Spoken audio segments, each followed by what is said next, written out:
하나님의 말씀은 사도행전 14장입니다. 14장 8절부터 28절까지인데 세 번 나눠서 읽겠습니다. 8절에서 15절 먼저 다 함께 한 목소리로 있습니다. 루스드라에 발을 쓰지 못하는 한 사람이 앉아 있는데 나면서 걷지 못하게 되어 걸어본 적이 없는지라 바울이 말하는 것을 듣거늘 바울이 주목하여 구원받을 만한 믿음이 그에게 있는 것을 보고 큰 소리 이르되 내 발로 바로 일어서라 하니 그 사람이 일어나 걷는지라. 무리가 바울이 한 일을 보고 루가오니아 방언으로 소리질러 이르되 신들이 사람의 형상으로 우리 가운데 내려오셨도다 하여 바나바는 제우스라 하고 바울은 그 중에 말하는 자임으로 헤르메스라 하더라. 시외 제우스 신당의 제사장이 소와 화환들을 가지고 대문 앞에 와서 무리와 함께 제사하고자 하니 두 사도가 바나바와 바울이 듣고 옷을 찢고 무리 가운데 뛰어들어가서 소리질러 이르되 여러분이여 어찌하여 이러한 일을 하느냐. 우리도 여러분과 같은 성정을 가진 사람이라 여러분에게 복음을 전하는 것은 이런 헛된 일을 버리고 천지와 바다와 그 가운데 만물을 지으시고 살아계시는 하나님께로 돌아오게 함이라. 아멘. 이번에는 19절부터 22절까지 함께 있습니다. 유대인들이 안디옥과 이고니온에서 와서 무리를 충동하니 그들이 돌로 바울을 쳐서 죽은 줄로 알고 시외로 끌어내치니라. 제자들이 둘러섰을 때에 바울이 일어나 그 성에 들어갔다가 이튿날 바나바와 함께 더베로 가서 복음을 그 성에서 전하여 많은 사람을 제자로 삼고 루스드라와 이고니온과 안디옥으로 돌아가서 제자들의 마음을 굳게 하여 이 믿음에 머물러 있으라 권하고 또 우리가 하나님의 나라에 들어가려면 많은 환난을 겪어야 할 것이라 하고. 아멘. 이번에 26절부터 28절까지 있습니다. 거기서 배 타고 안디옥에 이르니 이곳은 두 사도가 이룬 그 일을 위하여 전에 하나님의 은혜에 부탁하던 곳이라. 그들이 이르러 교회를 모아 하나님이 함께 행하신 모든 일과 이방인들에게 믿음의 문을 여신 것을 보고하고 제자들과 함께 오래 있으니라. 아멘. 믿음의 문이 열리기를 축원합니다. 그 믿음의 열린 문을 통하여서 영혼들이 하나님께로 돌아오게 하기를 축원합니다.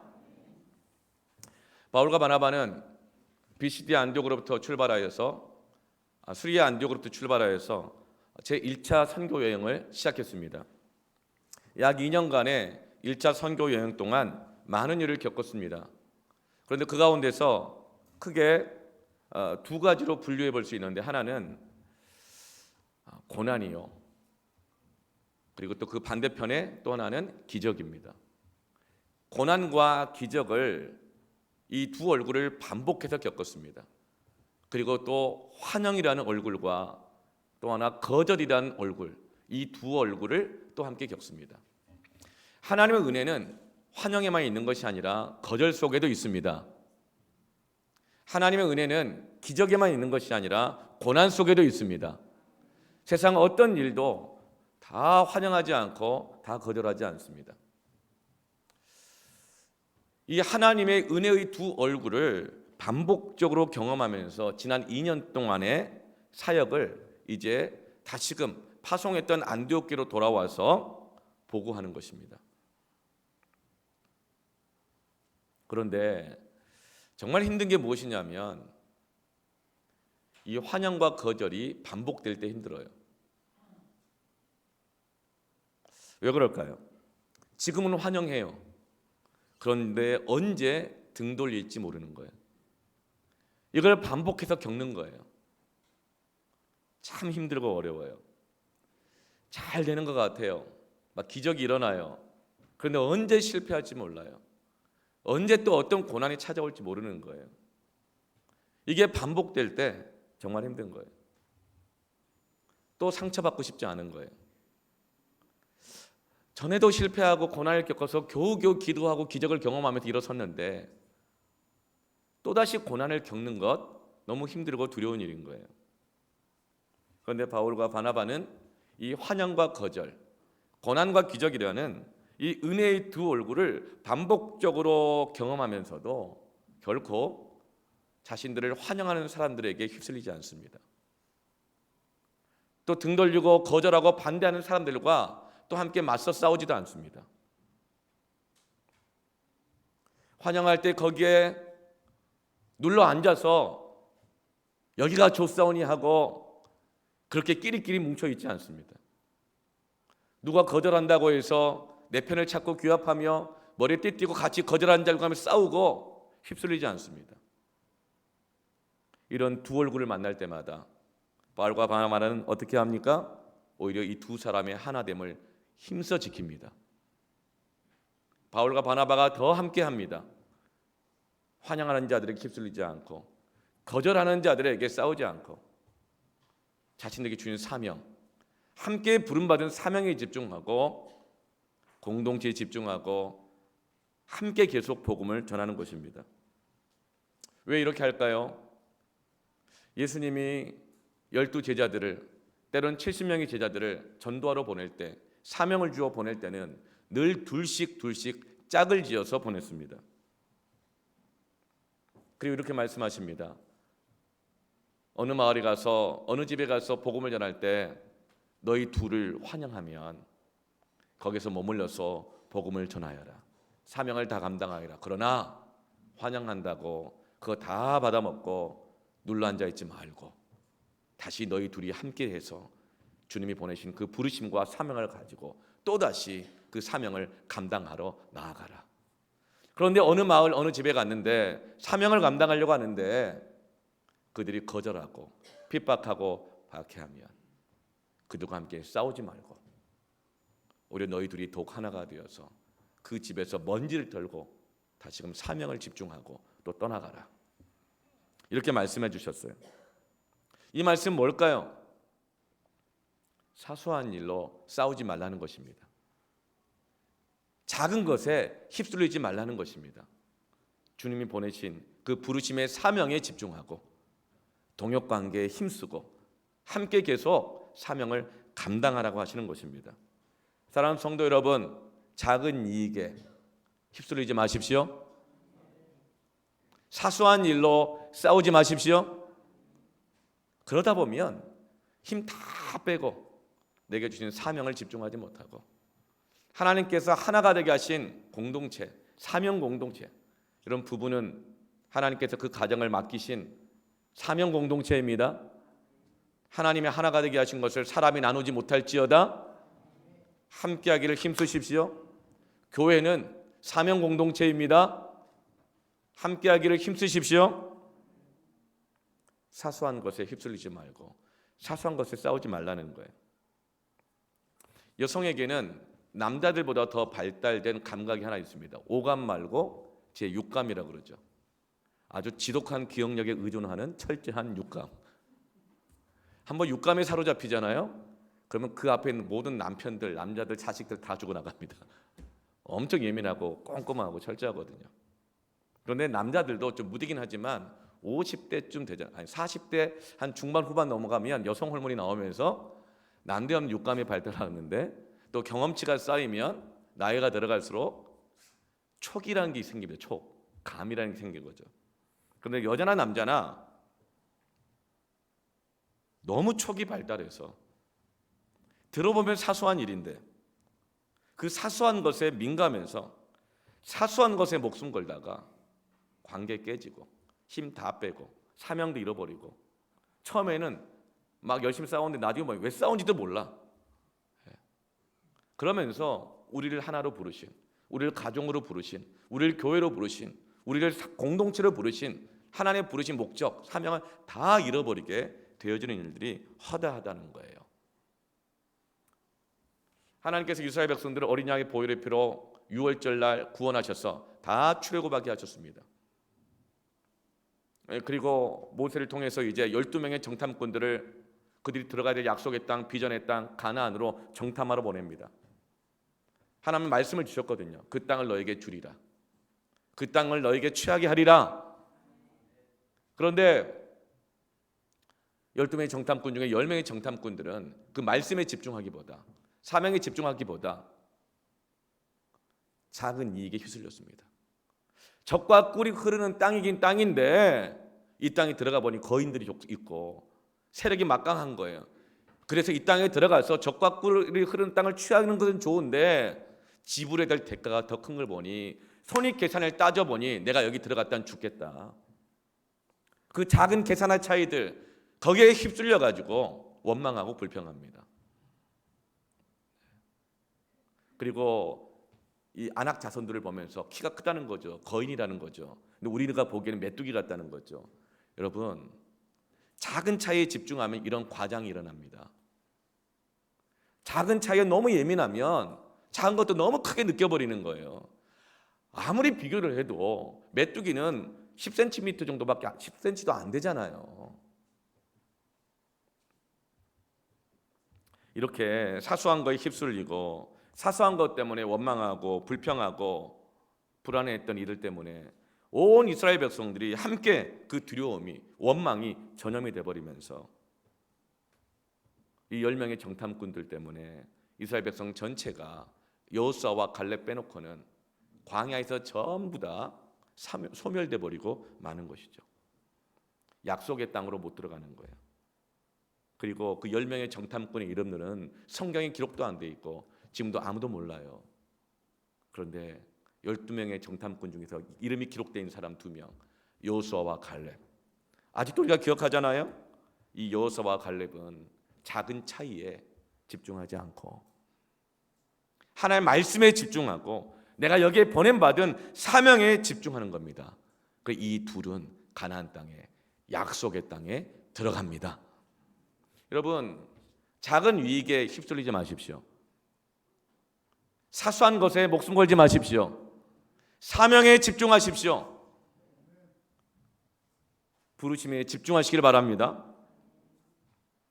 바울과 바나바는 계속되는 고난과 기적이라는 두 얼굴, 환영과 거절이라는 두 얼굴, 그러나 어디에도 휩쓸리지 않고 이제 루스드라에 도착했습니다. 여기 와서 그들은 또다시 복음을 전합니다. 그리고 또다시 그들에게 주어진 사명에 집중하죠. 15절 말씀을 보세요.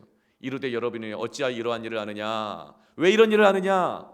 바울이 복음을 전하고 안진뱅이가 막 일어나니까 루스드라 사람들이 기적이 일어난 걸 보면서 이들이 신이다 막 추앙하고 떠받들고 아주 그냥 극한 환영을 하는 거예요. 그러자 바울은 그때 느끼는 겁니다. 이들의 관심이 하나님께 집중되지 않고 이들의 관심이 복음에 집중되는 것이 아니라 기적 보고 이들의 관심이 자기들에게 집중되는 것을 보면서 뭐라고 말해요? 왜 이런 일을 하느냐? 우리도 여러분과 같은 성정을 가진 사람이라 여러분께 복음을 전하는 것은 내가 여기에 온 이유는 이런 헛된 일을 버리고 작은 이익에 나를 휩쓸리게 하게 하고 이런 작은 이익 보고 기적을 주시는 하나님께 집중하지 못하게 하는 이런 것 때문에 온 것이 아니라 내가 복음을 전하는 것은 헛된 일을 버리고 이런 헛된 일을 버리고 천지와 바다와 그 가운데 만물을 지으시고 살아계신 하나님께로 돌아오게 함이라.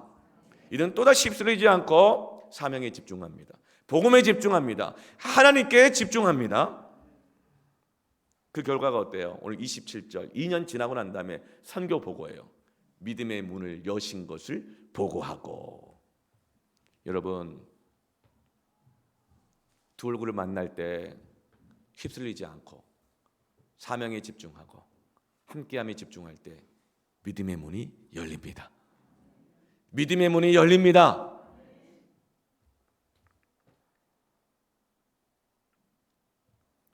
그리고 그 문으로 영혼들이 하나님께로 돌아오는 역사가 있습니다.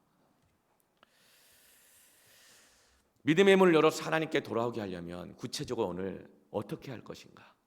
3가지를 함께 나눌 텐데요. 믿음의 문이 열릴지어다. 하나님께로 돌아올지어다. 어떻게 해야 되느냐? 첫 번째로 따라합시다. 믿음을 보라.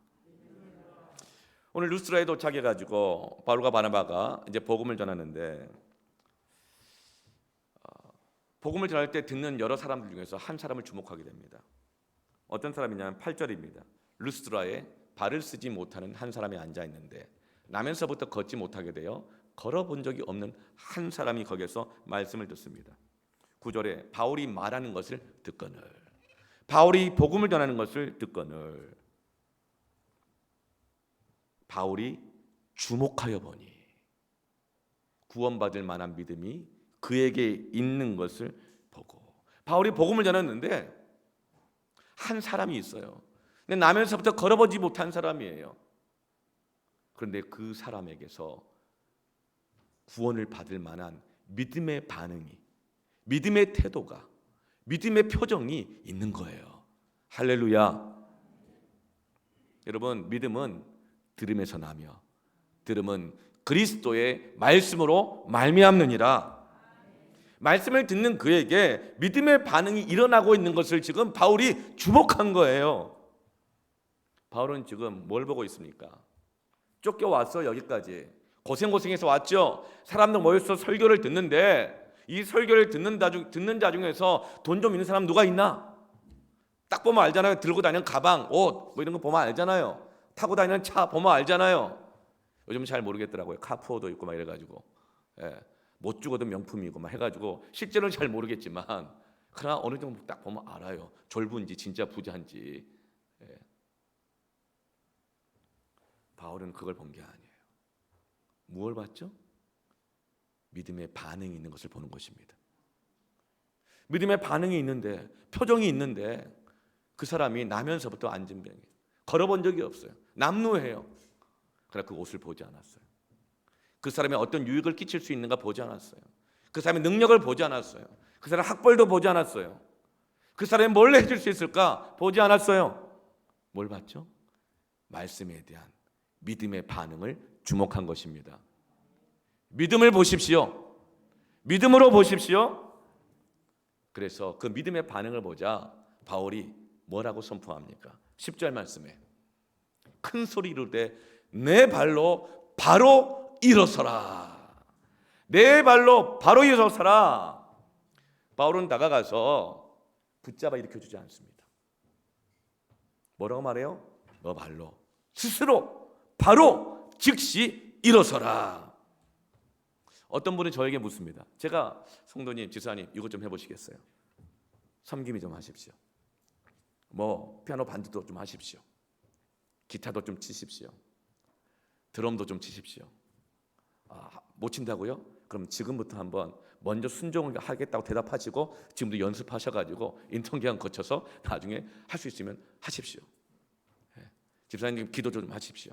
숟가락 들 힘만 있으면 두 손 들고 중보기도 좀 하십시오. 뭐 이렇게 부탁 맡겨요. 이렇게 촌장 좀 하십시오. 그러면 어떤 분이 이렇게 말합니다. 목사님, 나의 무엇을 보고 이걸 맡기십니까? 나의 무엇을 보고 이걸 시키십니까? 바울은 도대체 무엇을 보고 한 번도 걸어본 적 없는 이 사람에게 내 발로 바로 일어서라 이렇게 선포할까요? 오직 한 가지입니다. 그 사람 안에 구원을 받을 만한 믿음이 있는 것을 보고 믿음을 보십시오. 그때 믿음의 문이 열립니다. 조건 보면, 상황 보면, 결과 보면 믿음의 문이 닫힙니다. 여러분 믿음을 보십시오. 구원을 받을 만한 믿음이란 도대체 얼마나 큰 믿음이었을까요? 주님은 말씀하십니다. 겨자씨만한 믿음이 있어도 큰 산을 옮긴다. 여러분 믿음을 보십시오. 작은 이익을 보지 마십시오. 아무리 큰 이익도 믿음보다는 사소한 것입니다. 여러분 아무리 큰 반대도 믿음보다는 사소한 것입니다. 믿음을 보십시오. 여러분 기적은 믿음으로 일어납니다. 믿는 자에게는 능치 못함이 없느니라. 여러분 믿음으로 보십니까? 믿음을 보십니까? 여러분 자녀들을 바라볼 때 부모들이여 믿음으로 보십시오. 자녀들 현재의 성적, 조건, 환경, 하는 짓거리, 행동, 말하는 싹수 그거 보면 믿을 만한 구석이 아무것도 없지요? 없지요? 그러면 어떻게 해야 돼요? 그거 보지 말고 겨자씨만큼이 있어도 여러분 그 자녀를 향한 믿음을 보시길 바랍니다. 그리고 선포하십시오. 선포하십시오.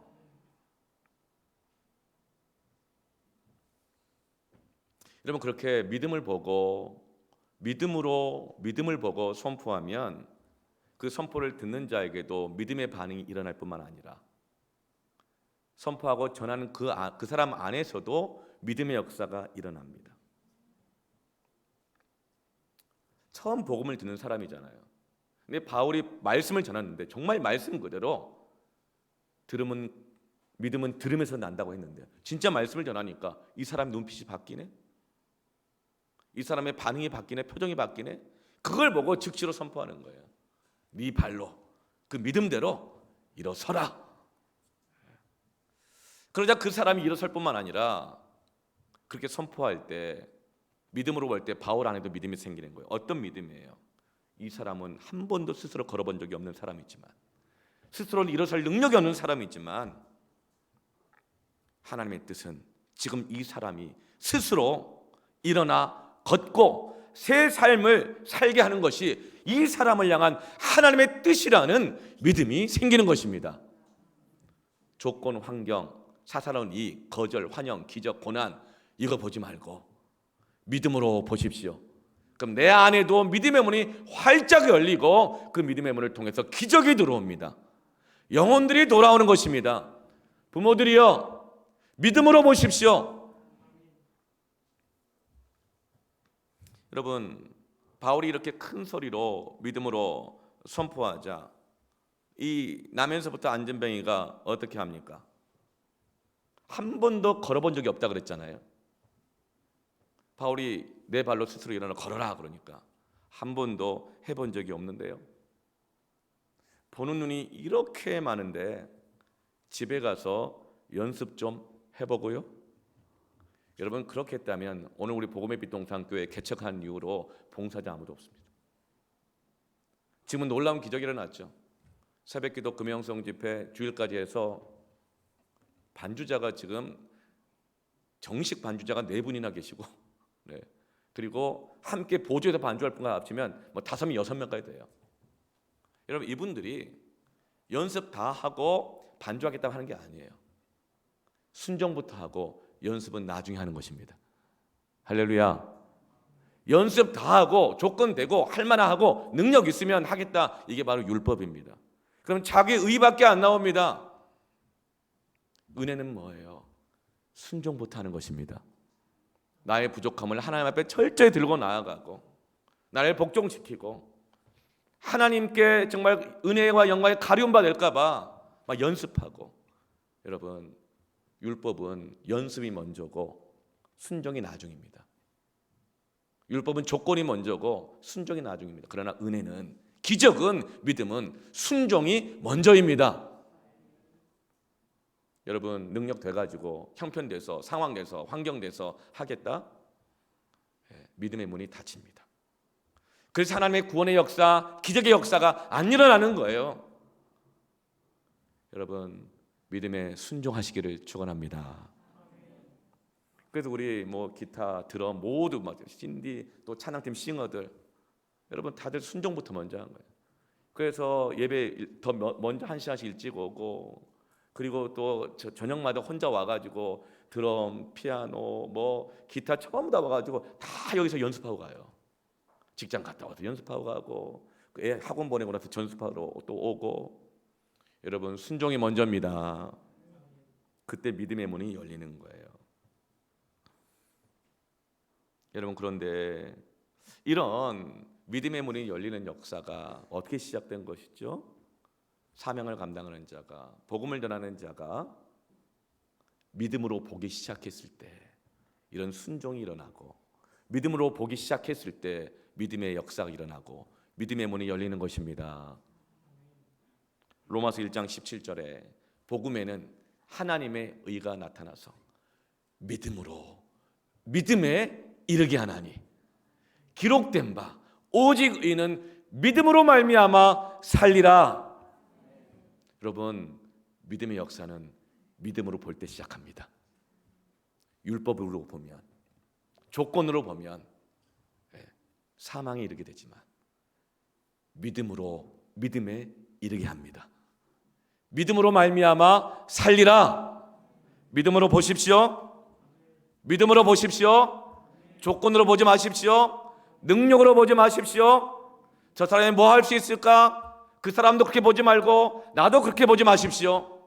오직 믿음으로 보시길 바랍니다. 그리고 믿음으로 보는 자가 선포하면 즉각적으로 순종하시길 바랍니다. 순종하고 나서 하나님께 기도하고 은혜를 구하시고 능력을 구하시면 하나님께서 다 채워주십니다. 믿음의 문이 열릴지어다. 두 번째로 어떻게 할 것인가? 이런 두 얼굴을 만날 때 어떻게 할 건가? 따라합시다. 간증하라. 이 바울과 바나바의 선포와 기적의 사역을 통해서 이 루스드라 사람들이 다들 흥분합니다. 흥분하여 소리를 지릅니다. 11절에 신들이 사람의 형상으로 우리 가운데 내려오셨다 하여. 이제 바울과 바나바를 어떻게 해요? 신격화하는 거예요. 신이라고 부르는 거예요. 요즘 신격화 받는 거 되게 좋아하더라고요. 옷 좀 잘 입고 오면 막 여신이래요. 여신. 예. 그리스의 신화의 막 현실화, 막 여신이래. 공부 좀 잘하면 공신이래, 공부의 신. 예. 뭐 이렇게 신이란 말을 붙이기를 그렇게 좋아해요. 사람들 그렇게 집중받고 추앙받기를 그렇게 막 좋아하는 것 같아요. 그리고 요즘 그렇게 다들 좋아하는 게 뭐예요? 아이돌 되는 걸 그렇게 좋아하더라고요. 아이돌이 뜻이 뭐예요? 그게 바로 우상이라는 뜻이잖아요. 우상. 헛된 신. 우상의 그 원래 의미가 뭔지 아세요? 헛되게 한다, 텅 비었다, 헛되다, 껍질이다 이런 뜻이에요. 여러분 우상 숭배하면 헛되게 됩니다. 텅 비게 됩니다. 가라지가 됩니다. 그래서 작은 바람에도 겨는 날아가 버리는 거예요. 근데 이렇게 바울과 바나바를 막 신격화하는 거예요. 엄청난 환영이잖아요. 막 추앙하고 높이잖아요. 네. 특별히 12절에 보면 바나바는 제우스로 하고 바울은 헤르메스로 하더라. 헤르메스가 뭔지 아세요, 여러분? 저도 얼마 전에 알았는데 헤르메스라고 하는 명품이 있더라고요. 그 명품 신을 말하는 게 헤르메스예요. 저기서 나온 거예요. 네. 제우스는 그리스 신화에서 신 중의 신이고 왕이고, 헤르메스는 제우스 옆에 딱 붙어가지고 제우스를 대변하는, 그러니까 청와대 비서실장 같은 그런 신이에요. 대변하는 신인 것이죠. 근데 히랍 신화에 보면 제우스와 헤르메스가 어느 날 이 루스드라 지역에 와서 방문을 한 거예요. 그런데 사람들이 자기들을 어떻게 맞이하나 보려고 일부러 아주 명품이 아니라 허름한 옷을 입고 옵니다. 허름한 옷을 입고 제우스와 헤르메스가 방문을 해요. 그 집집마다 문을 들이고 방문하는데 문을 열고 보니 아주 허름한 옷을 입은 두 사람이 들어오니까 모든 마을 사람들이 다 거절하는 거예요. 박대하는 거예요. 내쫓는 거예요. 그런데 유일하게 노 부부가 사는 한 집에서만 제우스와 헤르메스를 환영하고 극진히 대접한 것입니다. 그래서 그 이후에 제우스와 헤르메스가 화가 나가지고 이 마을 사람들 전부 다 홍수로 다 쓸어버리고 이 노 부부만 살려줍니다. 그리고 나서 이 노 부부에게 우리가 다시 언젠가 이 마을로 돌아오겠다, 이 약속을 주고 떠났다는 히랍 신화가 이 루스드라 지역에 있는 거예요, 전설로. 그런데 이 바나바와 바울이 와서 복음을 전하고 막 안진병을 일으키는 신적인 능력이 나타나니까 바나바는 바울보다 나이가 많잖아요. 바나바가 제우스고 신중의 왕이고 바울은 옆에서 복음을 전하고 막 설교하고 막 하잖아요. 그러니까 바울은 헤르메스다, 이렇게 생각한 것입니다. 이렇게 바울과 바나바를 신격화할 때, 이렇게 극진하게 환영할 때 바울과 바나바는 어떻게 해요? 주님이 이렇게 지금까지 거절당했던 상처 이렇게 위로하시는구나 하고 그 환영과 대우를 다 받아먹어요? 거기 휩쓸려요? 특히 그들이 막 제사를 막 지내려고 하거든요. 그 막 제사를 다 받아요? 그렇지 않아요. 14절에 옷을 찢어요. 그리고 소리를 지르면서 어찌하여 이러한 일을 하느냐? 왜 이런 일을 하느냐? 우리도 여러분과 같은 성정을 가진 우리도 사람이라. 우리가 여기에 온 이유는 이런 대우 받으려고 온 것이 아니고, 여러분들이 복음을 들어서 이런 헛된 일을 버리고 기적 보고 쫓아가고 조금만 잘해주면 휩쓸리고 사람을 추앙하고 이런 일을 버리고 사람 쫓아다니는 일을 버리고 작은 이익 쫓아다니는 일을 버리고 천지와 바다와 그 가운데 만물을 주시고 살아계신 하나님께로 돌아오게 하려 함이라. 그들은 다시금 이런 환영에 휩쓸리지 않고 사명에 집중합니다. 헛된 일에 쫓겨가고 있는, 헛된 일을 쫓아가고 있는, 하나님으로부터 점점 멀어져 가고 있는 그들을 하나님께로 집중하게 하고 있습니다. 그러면서 18절에 이렇게 말하여 겨우 무리를 말려 자기들에게 제사를 못하게 하니라. 여러분, 헛된 일을 말려야 합니다. 하나님께 나아가지 못하게 하고 하나님께 집중하지 못하게 하는 건 결국은 텅 빈 가라지가 되게 하는 것이고 헛된 일이 되게 하는 것이고 우상이 되게 하는 이 모든 것들을 여러분 말려야 합니다. 하나님께 집중하게 해야 되는 거예요. 여러분, 이렇게 하나님께 집중하게 하는 것이 무엇이냐면 그것이 바로 간증입니다. 간증은 하나님께 집중하게 하는 거예요.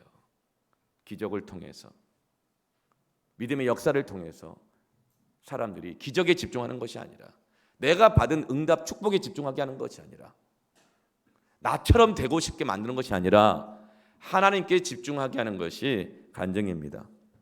믿음의 문이 열렸잖아요. 믿음으로 보면 믿음의 문이 열리죠.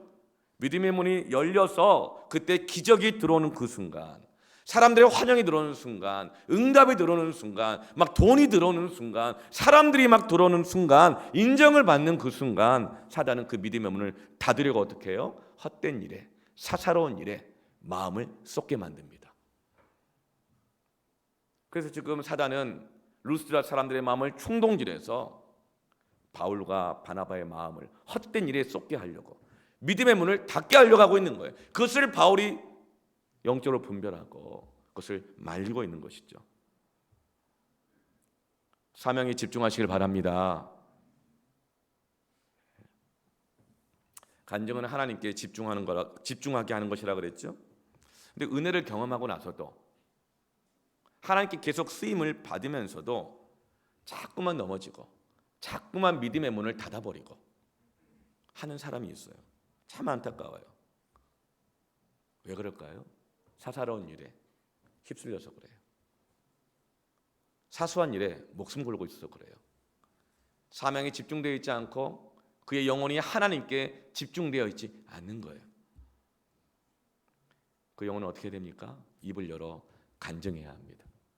하나님께 집중해야 합니다.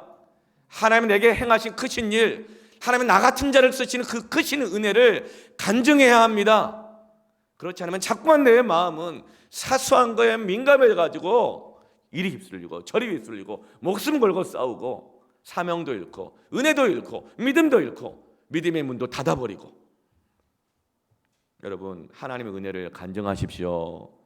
하나님께만 집중하십시오. 간증할 때 믿음의 문이 열립니다.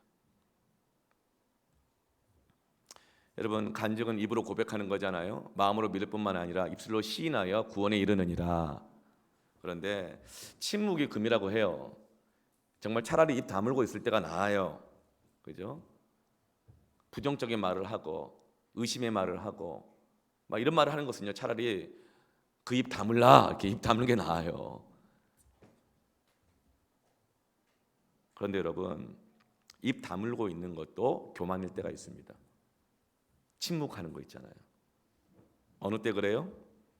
하나님이 주신 것인데, 하나님 은혜를 주셨는데 자기가 다 한 것처럼 감사도 없고 예배도 없고 간구도 없고 헌신도 없고 헌금도 없고 섬기려고 하면 응답도 없고 침묵. 복음을 전하지도 않고 받고도 입을 싹 씻는 거.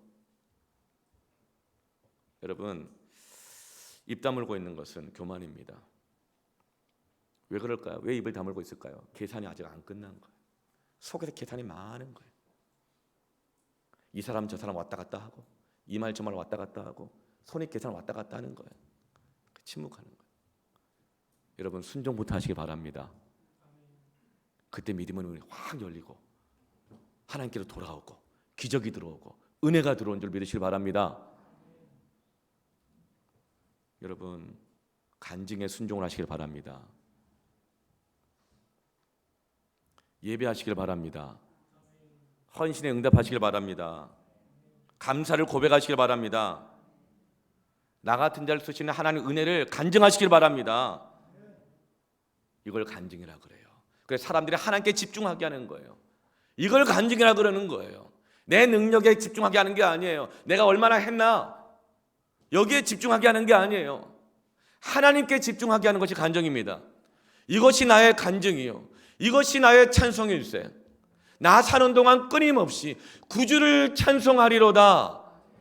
바울은 이렇게 인생의 두 얼굴을 만날 때마다 간증하면서 찬송하면서 믿음의 문을 열어가는 것입니다. 여러분, 세례 요한은 다른 모든 선지자들, 사역자들이 예루살렘 종교의 핵심지 예루살렘 성전에서 말씀 전하고 기도하고 좋은 옷 입고 다니면서 사역하기를 좋아했을 때 세례 요한은 광야로 나아갔습니다. 광야에서 낙타의 털옷을 입고 돌tum에 박혀있는 석청을 긁어먹어가면서 거기서 기도하고 말씀을 묵상하면서 하나님의 말씀을 선포했어요. 회개하라, 천국이 가까이 왔느니라. 그자 그 말씀을 듣고 온 유대 사람들이 성전으로 몰려간 것이 아니라 광야로 몰려 나와서 세례 요한의 말씀을 듣고 깨닫고 뉘우치고 회개하고 하나님의 나라를 사모하면서 요동강가에 나와 전부 다 세례 요한에게 세례를 받는 거예요. 여러분, 세례 요한이 지금 주목을 받고 있는 거예요. 극진한 환대를 받고 있는 것이죠. 그런데 그때 그 사역의 현장에 예수님이 오시는 거예요. 그때 세례 요한이 뭐라고 말해요? 어린 양을 보라. 어린 양을 보라. 나는 그리스도가 아니다. 저분이 그리스도이시다. 나는 광야에 외치는 자의 소리이다. 여러분, 소리의 특징이 뭡니까? 소리는 사명을 다 감당하고 나면 사라지는 것입니다. 사라지는 거예요. 소리가 사라지지 않으면 시끄러워집니다. 우리가 말하는 것이 사라지지 않으면 계속 여기서 살아서 왔다 갔다 하고 일로 갔다 절로 갔다 여기 전달됐다 저기 전달됐다 해보세요. 시끄러워집니다. 말씀이 안 들립니다. 복음이 안 들립니다. 하나님의 음성이 안 들립니다. 나는 광야에 외치는 자의 소리다. 나는 사명을 다 감당하면 사라져야 될 자다. 진정한 그리스도는 주님이시다. 그 나는 주님의 신들매, 신발끈을 묶고 푸는 것, 노예가 하는 일, 그것도 감당하기도 부족한 자이다. 예수님께 자기를 따르는 모든 사람들의 시선을 집중시키는 거예요. 이것이 나의 간증이요, 이것이 나의 찬송일세. 그러면서 자기를 추앙하고 따르는 많은 사람들을 예수님께로 돌아가도록, 예수님께로 나아가도록 믿음의 문을 여는 사람이 된 것입니다. 그런데 주님의 이 세례 요한에 대한 평가는 뭐예요? 사람이 낳은 자 중에서 세례 요한보다 큰 자가 과거에도 없었고 이후에도 없으리라. 주님의 평가는 가장 큰 자인 것입니다. 간증하여 믿음의 문을 여는 자가 되시길 바랍니다. 하나님께 인정받는 자가 되기를 축원합니다. 그런데 간증하지 않다가 입 다물고 있다가 망한 자가 있어요. 사도행전 12장 21절에 헤롯이 나를 택하여 왕복을 입고 단상에 앉아 백성에게 연설하니. 여러분, 헤롯이요 괜히 왕이 아니에요. 언변이 능했어요. 마치 히틀러처럼 독재자들이 말을 얼마나 잘해요, 그렇죠? 헤롯이 왕복을 입고 그 권위 있는 옷을 입고 막 백성에게 연설을 하니까 막 아우라가 막 느껴지잖아요. 말도 카리스마가 있고 언변이 막 좋잖아요. 그러니까 22절에 백성들이 크게 부르되 이것은 신의 소리요 사람의 소리가 아니라. 이것은 내 입에서 나오는 소리가 아니요 하늘에서 나오는 소리다. 신이다. 이렇게 사람들이 막 백성들이 환호하고 추앙하는 거예요. 그런데 23절에 헤롯이 영광을 하나님께로 돌리지 아니하므로 주의 사자가 곧 친히 벌레에게 먹혀 죽으니라. 사소한 것에 휩쓸려서 하나님께 집중하지 않으면 감사하지 않으면, 사소한 이익 쫓아다니느라 예배의 침묵이 일어나면 다 잃습니다. 벌레 먹어 죽습니다. 사랑하는 성도 여러분, 영적 침묵이 없게 해야 합니다. 돈 좀 벌려고 하다가 기도가 없어지면 안 됩니다. 돈 좀 벌려고 하다가 예배 없어지면 안 됩니다.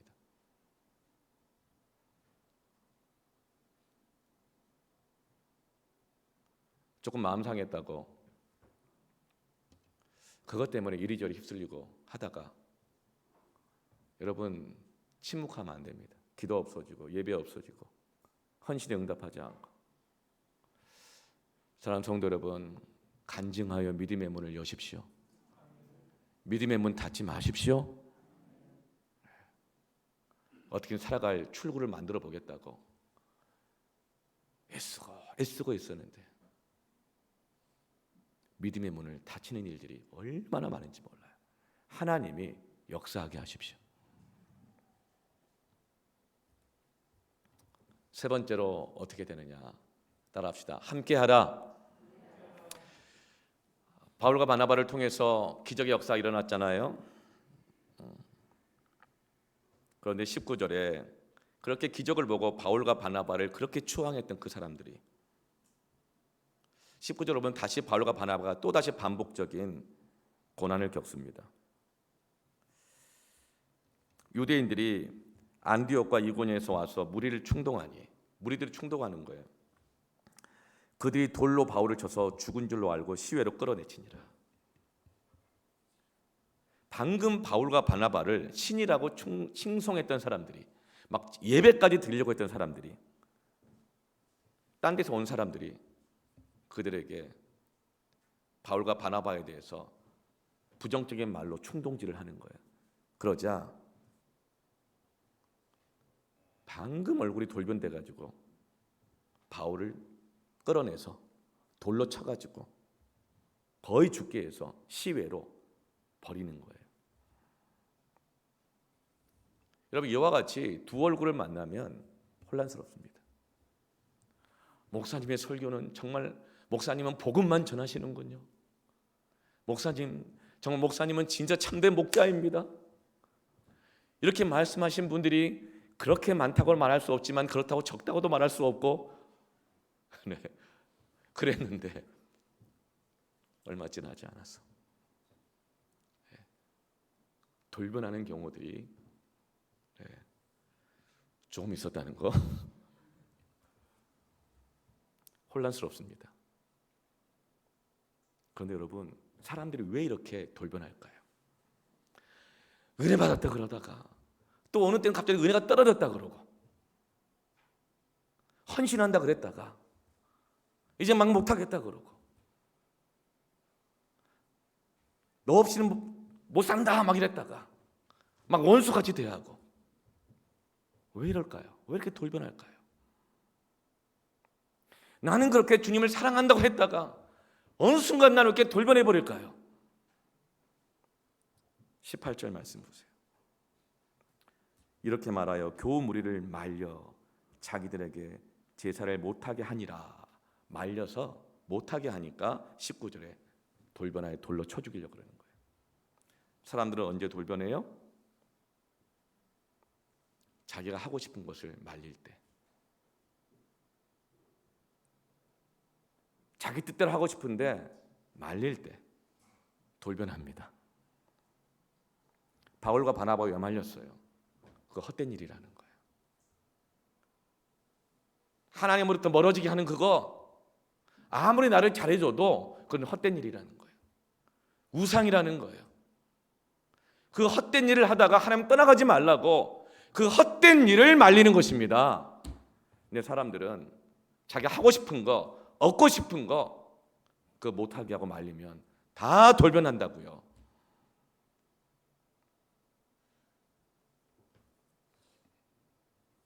여러분, 아무리 하고 싶은 것이 있어도, 얻고 싶은 것이 있어도 하나님으로부터 멀어지게 하는 것을 막거든 여러분 멈추시길 바랍니다.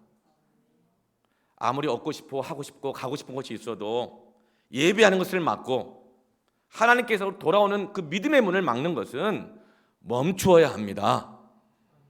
아무리 그것이 인생의 출구 같고 살 길인 것 같아도 여러분, 하나님으로부터 멀어지는 것, 여러분 그것을 말릴 때 멈추시기를 축원합니다. 이것이 간증입니다. 이것이 간증이에요. 간증할 때, 하나님께 집중할 때 그것을 멈추게 하는 거예요.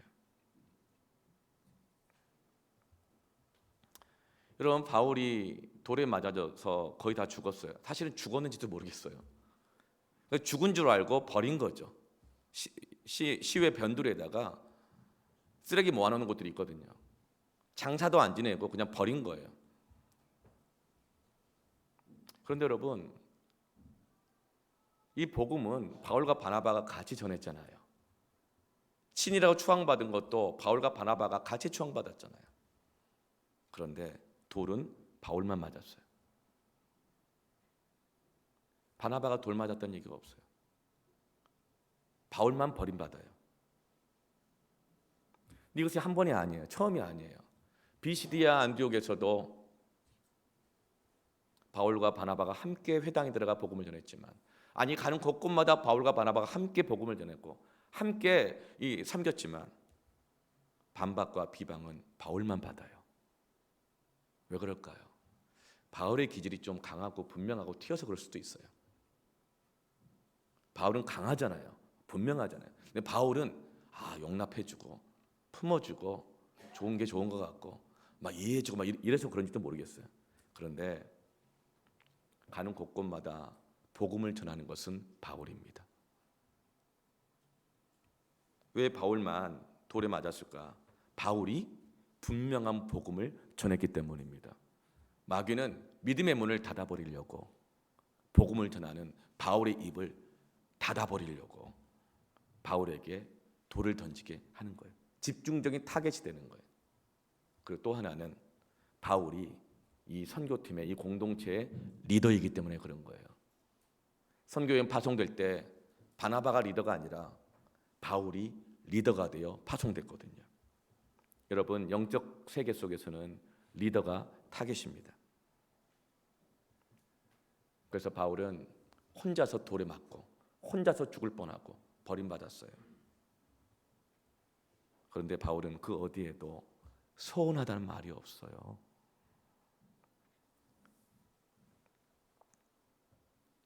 옛날에 청문회 때 그런 말 하더라고요. 그분이 나오셔, 왜 나만 갖고 그래? 그런 거예요. 다 헤쳐먹었는데 왜 나만 갖고 그래? 옛날 대통령들, 국회의원들, 정치인들 지금 청문회한 너희들도 똑같지 않냐? 근데 왜 나만 갖고 그래? 그런 리더가 아니에요. 여러분, 리더는, 믿음의 문을 여는 리더는 서운해하지 않습니다.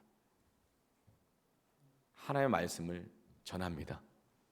사명에 집중합니다. 리더가 섭섭병에 걸려면 믿음의 문이 닫힙니다. 가정에서 부모가 서운해하잖아요. 서로 서운해하죠. 섭섭해하죠. 믿음의 문이 닫힙니다. 간증하십시오. 감사하십시오. 믿음으로 보아주십시오. 리더들이 서운해하잖아요. 믿음의 문이 닫혀요. 목사가 막 서운해하는 거예요. 왜 나를 이렇게 막 떠받들어주지 않느냐, 막 이렇게 대우해주지 않느냐, 서운해하잖아요. 믿음의 문이 닫혀요. 여러분이 받는 은혜의 문이 닫히죠? 직분자들, 봉사자들, 성도들이 막 서운해하는 거예요. 뭐 이래서 서운하다. 목사님 상처받았어요. 그렇잖아요. 당신 안에는 믿음의 문이 닫히는 겁니다. 예. 왜 목사님 나한테는 인사도 안 받아줘요? 믿음의 문이 닫히는 거예요. 못 보고 지나갈 수 있잖아요. 예. 그럼 와가지고 먼저 인사하면 안 되나요? 얘기해 주면 되잖아요. 목사님 나 왔다고.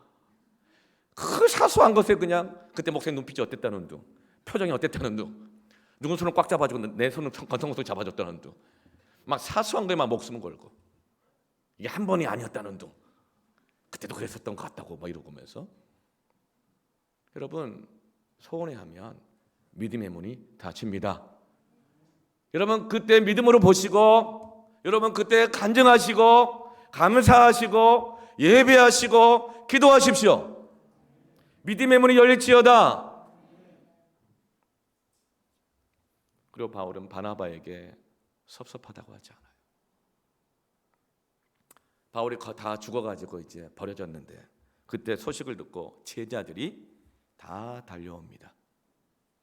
근데 그 안에도 바나바가 없어요. 나 이렇게 아파 죽겠는데 바나바가 없어요. 왜 없는지 성경에는 설명이 안 돼 있어요. 그런데 제가 믿기로는, 믿음으로 보기에는 바나바가 알고도 그럴 사람은 아니에요. 여러분, 이게 믿음으로 보는 겁니다. 율법으로 보는 게 아니에요. 상황 보고 없네 하고 그것을 그 사람을 해석하고 판단하는 게 아닙니다. 바나바가 어쨌든 없어요. 그건 팩트죠. 제자들이 다 몰려왔어요. 죽어있는 이 죽은 것 같은 바울 주위에 다 둘러섰어요. 그 모습을 보고 어떤 생각이 있겠어요, 제자들이? 이것이 믿음으로 사는 자의 끝인가? 끝인가? 이렇게 생각했을까요? 사람들이 이럴 때 다 끝났다고 생각해요. 누가? 마귀가 그런 생각을 심어줘요. 마귀는 그렇게 생각했을 거예요. 그렇게 생각하게 하는 거예요. 그런데 20절에 제자리에 둘러섰을 때 바울이 일어나 꿈틀꿈틀 하더니 죽은 줄 알았는데 아직 끝이 아닌 거예요. 여러분, 사명이 있는 자는 안 죽습니다. 그리스도인은 고난으로 절대 안 망합니다. 그리스도인은 병으로, 질병으로 안 망합니다. 그리스도인은 사업으로 안 망합니다. 사명이 있으면, 부르심이 있으면, 하나님께 집중하며 나아가면 다시 다 살아납니다. 그것이 바로 부활의 능력입니다. 일어납니다. 일어나서 어떻게 합니까? 왜 바나바는 없어? 이렇게 안 따졌어요. 왜 제자들 이거밖에 안 왔어? 안 따졌어요. 나 살아났다. 힘을 합쳐서 나를 돌 던진 자들 찾아가자. 같이 돌 던지자. 이렇게 하지 않았어요. 어떻게 해요? 바울이 일어나 그 성에 들어갑니다. 그 성에 들어가는 거예요.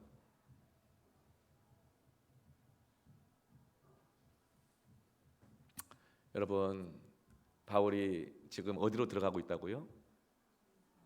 그 성, 돌변한 사람들이 있는 곳, 나에게 돌 던진 사람들이 있는 곳, 내가 돌 맞아 죽을 뻔했던 곳, 그 성으로 들어갑니다. 왜요? 왜 들어갈까요? 사람 잡으러? 복수하러? 아니에요. 20절 보면 바나바와 함께, 그 성에 바나바가 있으니까 바나바 찾으러 가는 거예요. 바나바를 추적하는 게 아니고 바나바와 함께 하려고, 자기의 동역자, 이건 뭐야? 주님이 주신 사명에 집중하고 있는 거예요. 하나님이 짝지어 주신 것을 사람이 나누지 못할지어다. 사람들은 작은 이익에 휩쓸려서 갈라서요. 사람들은 작은 말 한마디 때문에 사소한 것에 목숨 들고 갈라서요. 그러나 하나님이 주신 사명이 있는 그 만남, 공동체, 동역자, 그와 함께하기 위해서 또 돌 맞을지 모르는 그 자리로 들어가는 것입니다. 사명에 집중하는 거예요. 여러분, 이렇게 함께할 때 믿음의 문이 더 크게 열립니다. 함께 하십시오. 함께 하십시오. 여러분, 같은 일로 부름받은 사람들이 있어요. 교회 안에도 교사들도 있고, 우리 찬양팀도 있고, 피아노 반주자, 악기팀도 싱어팀 다 있잖아요. 네.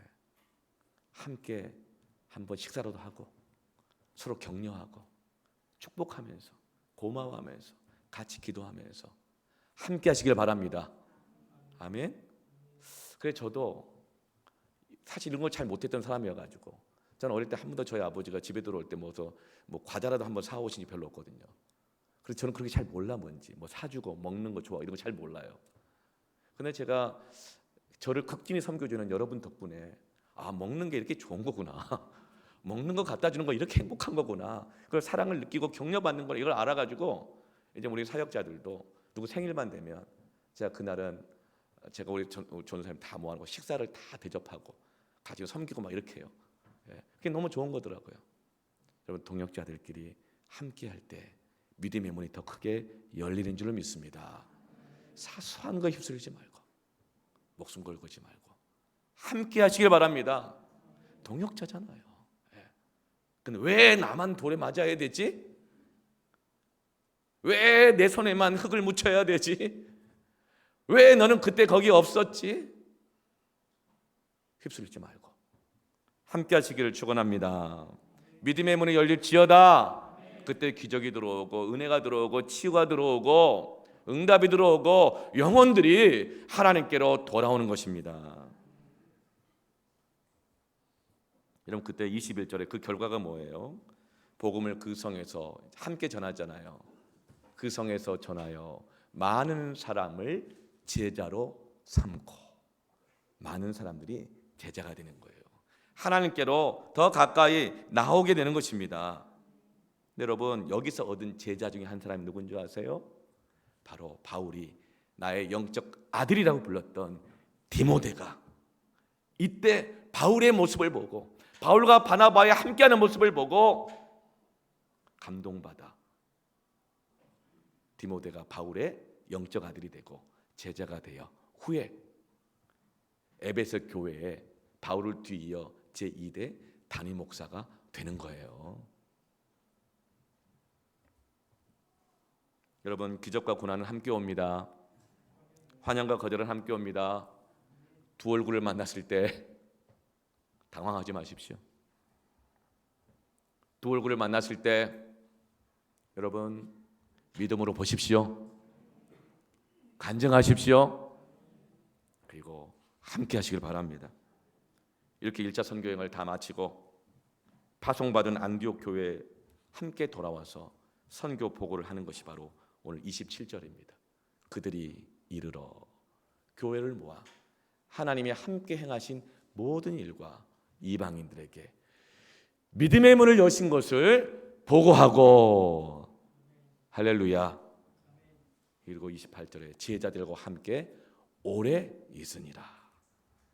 믿음의 문을 열어서 하나님께 돌아오게 하십시오. 믿음을 보십시오. 간증하십시오. 함께 하십시오. 아멘. 이제 우리 함께 찬양하면서 기도합시다.